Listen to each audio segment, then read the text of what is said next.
¿Por qué estos casi 10.000 nombres de deportados, 9.000 nombres de deportados han permanecido en la sombra hasta que tú has acometido esta investigación colosal? ¿A qué se debe?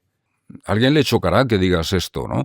Porque a lo mejor tiene la perspectiva de los últimos pocos años, ¿no? Ujú. Que vale, que sí, que ya se está hablando de esto, que ya hay una cierta... pero es verdad, el poco eco mediático en su momento es así, ¿no? O sea, y esto nada menos que desde los años en que esta gente vuelve a la vida normal, y aquí ponemos siempre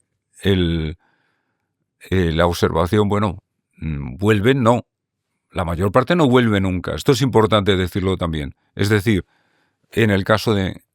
Yo creo que todo lo que se repita es poco, ¿no? En el caso de Mauthausen, de cada 3, 2 mueren, ¿no? No vuelven a la... Y en el caso del conjunto de los cerca de 9.000 españoles, pues la proporción es un poquito de menos muertos, pero vamos, hay un número importante también de gente que muere, pero la mayor parte no vuelven, ¿no? Pero ya por lo pronto es un factor importante, ¿no? Para lo del eco mediático, porque de los que... Mira, yo me he encontrado, por ejemplo, y esto lo podemos relacionar con lo del eco mediático, porque es muy significativo. Yo me he encontrado con... Allá por el 2000 y poco, yo creo que fue la primera vez que tomé conciencia de esto, me encuentro en un archivo con una carta de una señora que escribe a la Federación Española, a la FEDIP. Esta organización se había creado por los supervivientes de los campos españoles. Se llama Federación Española de Deportados e Internados Políticos. Entonces, es una señora que escribe desde España, pero ya en los años 60.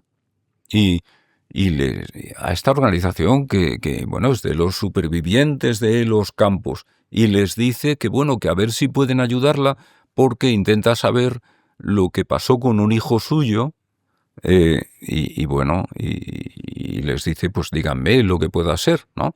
Entonces le contestan desde París, y le dicen que efectivamente que su hijo aparece como muerto en el campo de Mauthausen en el año 41.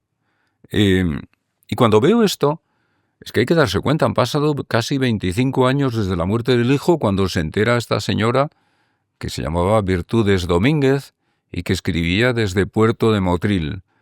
Y le cuentan esto, que su hijo ha muerto. Yo entonces pensé, digo, será un caso excepcional de alguien que no ha conseguido por lo que sea.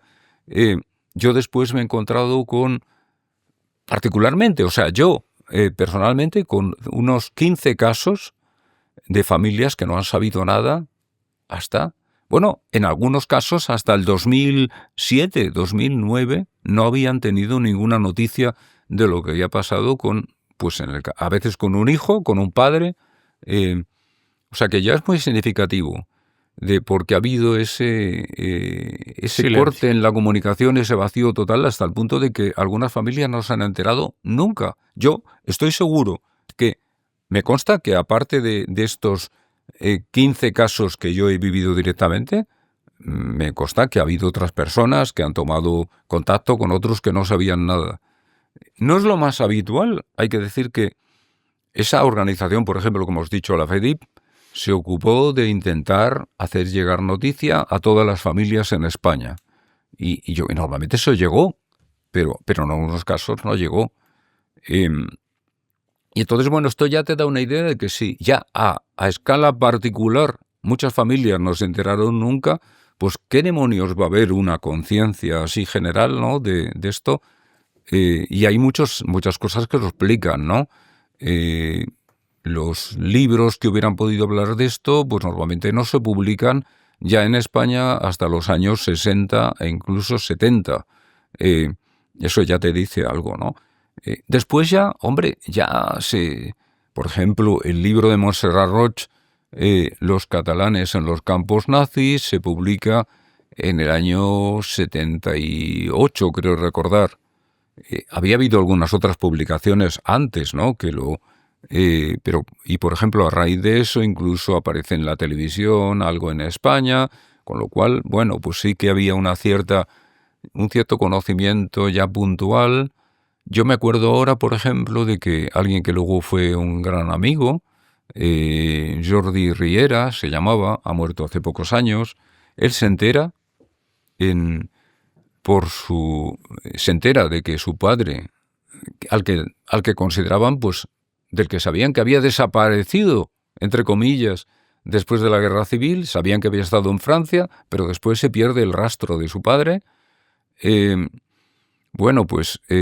entera de que su padre ha muerto en el campo de Mauthausen, y esto ya por el libro de Montserrat Roig. Su hermano ha caído en sus manos el libro, y allí buscando, pues encuentran que su padre aparecía como entre los muertos en Mauthausen.